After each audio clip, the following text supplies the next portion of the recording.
સુરતી લાલાઓ બહારનું પનીર અને ઘી ખરીદતા પહેલા સાવધાન, પકડાયો નકલી જથ્થો।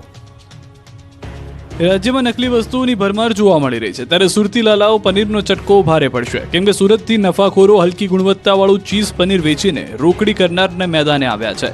ત્યારે સુરત પોલીસે પાલિકાની ટીમને સાથે રાખીને બાતમીના આધારે રેડ કરી વરાછા તાસની વાડીમાં આરોગ્ય વિભાગની ટીમે દરોડા પાડીને 150 કિલોથી વધારેનું શંકાસ્પદ પનીર ઝડપી પાડ્યું। પાલિકાની ટીમ દ્વારા પનીરના સેમ્પલ પણ લેવામાં આવ્યા અને 3 લોકોની અટકાયત કરવામાં આવી। સમગ્ર મામલે વરાછા પોલીસે ગુનો નોંધી વધુ તપાસ હાથ ધરી છે। તો સુરતની ઝોન 1 એલસીબી ટીમ દ્વારા પુણા અને સરોલી ગામમાં દરોડા પાડવામાં આવ્યા, જ્યાંથી મોટા પ્રમાણમાં શંકાસ્પદ ઘીનો જથ્થો મળી આવ્યો। બજાર કિંમત પ્રમાણે આ ઘીના જથ્થાની કિંમત 63 લાખ રૂપિયા થવા જાય છે। ગોડાઉનમાં ઘી બનાવીને અલગ અલગ પેકેટમાં બનાવતા હતા અને ત્યારબાદ આ ઘીને સુરત શહેર તથા અન્ય જિલ્લાઓની દુકાનમાં વેચાણ અર્થે મોકલવામાં આવતા હતા। પુણા પોલીસ સ્ટેશનમાં જાણવાજોગ ફરિયાદ નોંધી પોલીસે એક વ્યક્તિની અટકાયત કરી છે। રાજ્ય સરકાર તુવેરની પણ ટેકાના ભાવે ખરીદી કરશે। તુવેર પકવતા ખેડૂતોને રાજ્ય સરકારે મોટી ભેટ આપી છે। હવે રાજ્ય સરકાર તુવેરની પણ ટેકાના ભાવે ખરીદી કરશે।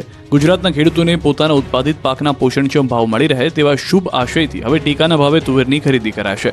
કૃષિ મંત્રી રાઘવજી પટેલના અધ્યક્ષસ્થાને મળેલી બેઠકમાં આગામી સમયમાં તુવેર પાકની ટેકાના ભાવે ખરીદી કરવાનો મહત્વપૂર્ણ નિર્ણય કરાયો છે।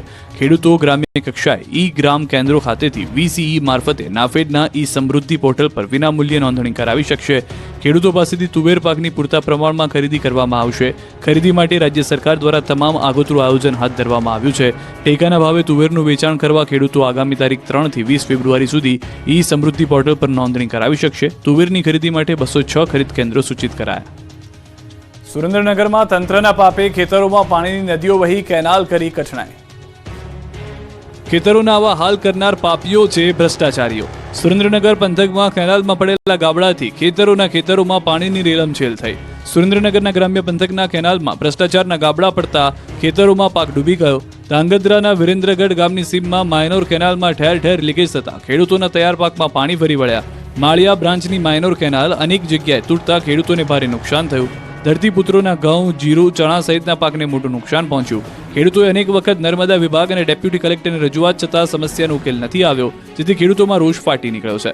તાત્કાલિક લીકેજ માઇનોર રિપેરિંગ કામ કરવામાં આવે તેવી ખેડૂતોની માંગ છે। દાહોદમાં ભર શિયાળે પાણીની હાલાકી, પીવાના પાણી માટે રજલપાટ કરતા લોકો। ઉનાળામાં